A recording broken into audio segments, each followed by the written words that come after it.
Hi there crafters, Louise with you today. Thanks so much for checking out this scrapbook layout. It's a 12 by 12 inspired by what's in the Bickie Tin prompt for the month of March, which was florals. So this was one of the new frame background pieces that I recently purchased in my unboxing video. You can check that out on my YouTube channel.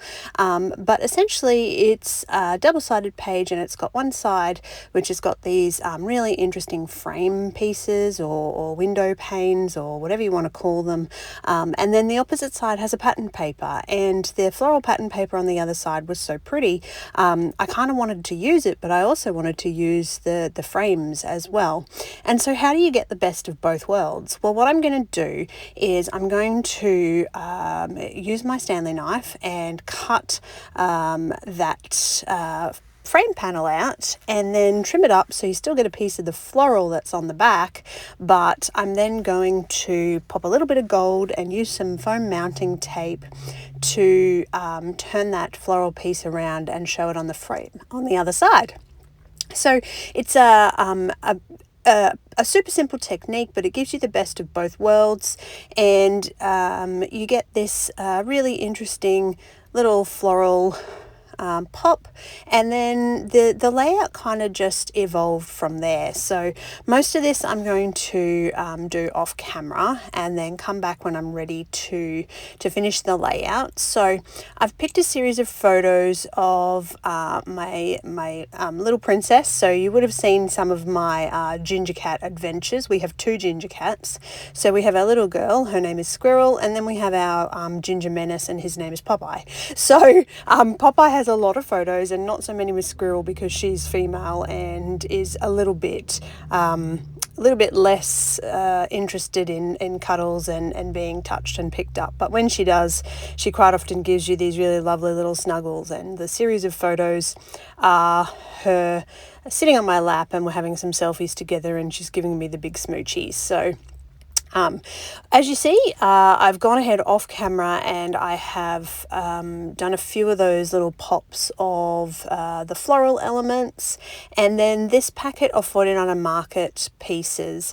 I find titles seem to be a bit of a challenge for me, so if I can find a packet of ephemera, or in this case chipboard pieces, that's got a combination of embellishments and title pieces, that's that's a win in my book. So I'm going to use this. Sometimes when I purchase new products, I tend to put them aside and not use them, not so much out of fear, but purely just because I'm like, oh, it's new, I've got to keep it in its newest format so that I don't use it. And that sort of thinking just lets new products sit in your stash, and then they become old products in your stash, and then you lose the will to actually use them. So as a challenge to myself, I'm trying to make sure I'm using any new products that I've purchased. And obviously my series, you might have seen the 3 old, 3 new. So combining my love of new products and that shopping experience of purchasing new in terms of, combining them with stash items. So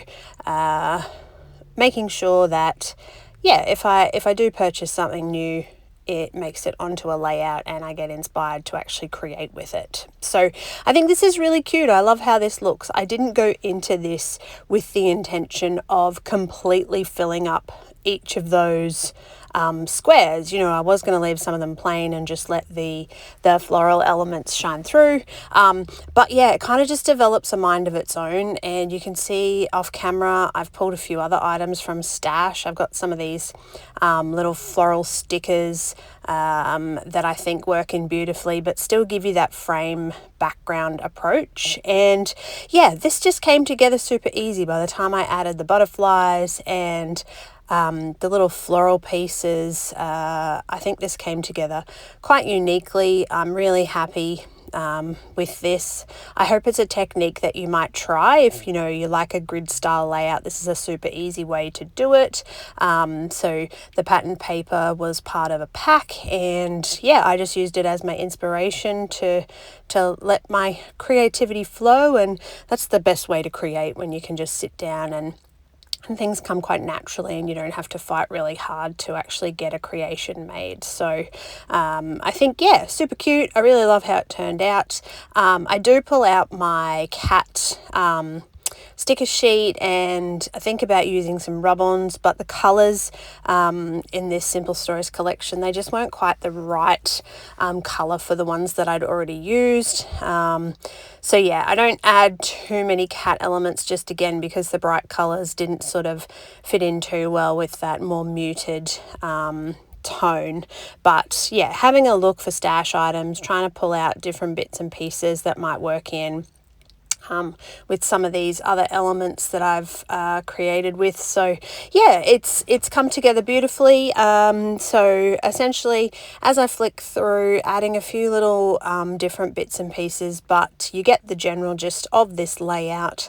So I'm going to say goodbye and leave you there. If you're here, thank you so much for watching. I hope you will pop over and check out what's in the Bickie Tin. They have monthly challenges and always good to get the creativity going. So for March, the prompt was florals, and that's where I've taken my inspiration. So thank you. If you're new here, I would love it if you would subscribe. Your comments are always welcome. I love to see that people are getting inspired by my creations. As always, happy scrapping, and thanks so much for stopping by.